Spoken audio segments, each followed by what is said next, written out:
আসসালামু আলাইকুম। Expert holiday 365 এর পক্ষ থেকে সকলকে জানাই অভিনন্দন। আশা করি যে যেখান থেকে ভিডিওটা দেখছেন সকলেই অনেক অনেক ভালো আছেন।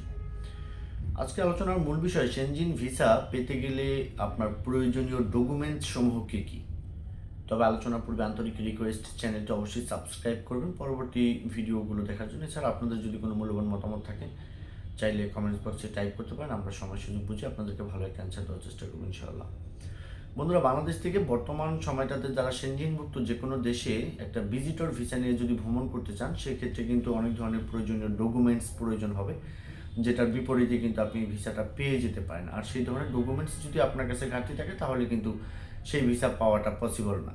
তো যাই হোক বন্ধুরা, ভিডিওটা লং না করে শর্টলি আপনাদেরকে বলে দেওয়ার চেষ্টা করবো। আর সর্বপ্রথম হচ্ছে যে আপনার যে পাসপোর্ট থাকবে, পাসপোর্টের সর্বনিম্ন ভ্যালিডিটি থাকবে কিন্তু 6 মান্থ। অ্যান্ড দেন হচ্ছে এর উপরে আপনার যতদিন মেয়াদ থাকে সেটা কিন্তু বড় অসুবিধার কোনো কারণে, আর বরঞ্চ সেটা ভালো। তো যাই হোক বন্ধুরা, এরপরে সেনজিন ভিসা যখনই আমরা নিতে যাইব তখন কিন্তু আমাদের বেশ কয়েকটা সাইট চলে আসবে। একটা হচ্ছে প্রফেশনাল ডকুমেন্টস। এখন বিষয়টা হচ্ছে যে সর্বপ্রথম আমি প্রফেশনটাকেই ধরবো, কারণ প্রফেশন এক একজনের কিন্তু এক একটা থাকতে পারে। কেউ আছেন টিচার, কেউ আছেন ইঞ্জিনিয়ার, কেউ আছেন গভর্নমেন্ট জব করেন, কেউ আছেন প্রাইভেট জব, কেউ আবার বিজনেস করেন। তো যার যার প্রফেশনের বিপরীতে যে ধরনের ডকুমেন্ট থাকে, যেমন আপনার বিজনেসের ক্ষেত্রে ট্রেড লাইসেন্স, তারপরে বিজনেসের letter head, visiting card, tin tax, ভিন, এগুলো থাকবে। আর যদি আপনি এমপ্লয়ি হয়ে থাকেন সেক্ষেত্রে এনওসি, স্যালারি সার্টিফিকেট, হ্যাঁ, অ্যাপয়েন্টমেন্ট লেটার, এগুলো আপনার থাকতে পারে। এরপরে যদি যারা অন্যান্য পেশায় আছেন সেই ধরনের পেশার ডকুমেন্টসগুলো সাবমিট করবেন। আর সমস্ত পেপারসগুলো আপনি ফটোকপি করে নোটারাইজড করে জমা দেওয়াটাই আপনার জন্য উত্তম হবে।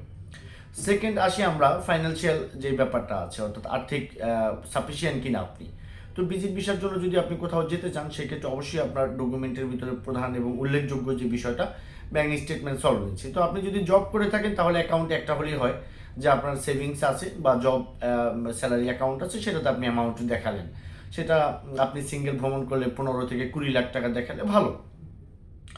এরপরে যদি আপনি বিজনেস করে থাকেন সেক্ষেত্রে অবশ্যই বিজনেস অ্যাকাউন্টে একটা ভালো ট্রানজেকশন থাকবে লাস্ট 6 মান্থে, যে আপনি একটা ভালো বিজনেস করছেন। তারপরে বিজনেসের বিপরীতে গভর্নমেন্টকে ট্যাক্স পে করছেন কিনা সেই কাগজগুলো আপনি রাখবেন।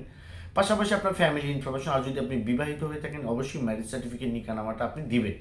এখন এগুলো হচ্ছে আপনার বেসিক ডকুমেন্ট। এরপরে কিন্তু আরও অনেক ধরনের ডকুমেন্টস ফাইলটাকে হেভি করার জন্য দেওয়া যেতে পারে। সেটা হলো আপনার চেম্বার অফ কমার্সে যদি আপনি সদস্য হয়ে থাকেন, অথবা আপনি ইউনেস্কো, অথবা আপনি হিউম্যান রাইটস, এই ধরনের বা কোনো সামাজিক কর্মকাণ্ডের সাথে যদি আপনি লিপ্ত থেকে থাকেন তাহলে সেই ধরনের কাগজপত্রগুলো কিন্তু আপনার রেপুটেশনটাকে ব্রাইট করার জন্য অবশ্যই দিতে পারেন।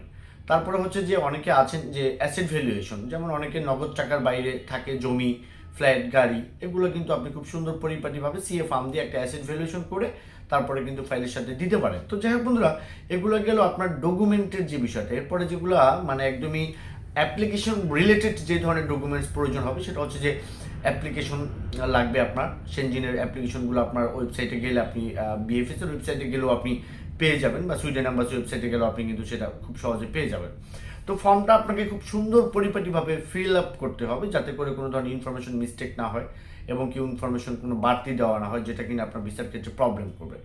সেকেন্ড হলো আমি বলবো আপনাকে সুন্দর পরিপাটিভাবে একটা হোটেল রিজার্ভেশন দিবেন, যে আপনি কতদিন ওখানে থাকতে চান, এবং কি এয়ার টিকেটের পিএনআরটাও আপনি থাকবে।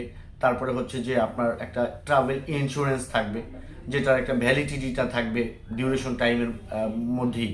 তো যাই হোক বন্ধুরা, এরপরে সর্বোপরি যে জিনিসটা আপনার ক্ষেত্রে খুব বেশি প্রয়োজন হবে সেটা হচ্ছে যে আপনি একটা সুন্দর কাভার লেটার লিখবেন আপনার ব্যক্তি পরিচিতিটাকে খুব সুন্দর পরিপাটিভাবে ভিসা অফিসারের কাছে তুলে ধরার জন্য। কারণ আপনি purpose of travel, cause of return, আপনি কী কী জায়গা দেখবেন, এই সমস্ত কিছু ডিটেলসে কিন্তু আপনি বলতে পারেন। বললে অবশ্যই মনোমুগ্ধকর যদি একটা কাভার লেটার হয়, সেক্ষেত্রে ডকুমেন্ট যদি ভালো হয়, আপনি ভিসাটা কিন্তু খুব সহজে সেনজিনভুক্ত দেশে পেয়ে যাবেন। তো বন্ধুরা, আমরা সেনজিন ভিসা নিয়ে কাজ করছি রেগুলারভাবে। রিলেটেড যদি আপনাদের কোনো কোশ্চেন থাকে স্ক্রিনে দেওয়া নাম্বার আমরা কলে কথা বলুন। পাশাপাশি পুরো ফাইলটা যদি আমাদেরকে দিয়ে কমপ্লিট করতে চান, ডিসক্রিপশন বক্সে থাকা ঠিকানা অনুযায়ী সরাসরি অফিসে চলে আসবেন। সকলের সুস্বাস্থ্য কামনা করি। আসসালামু আলাইকুম।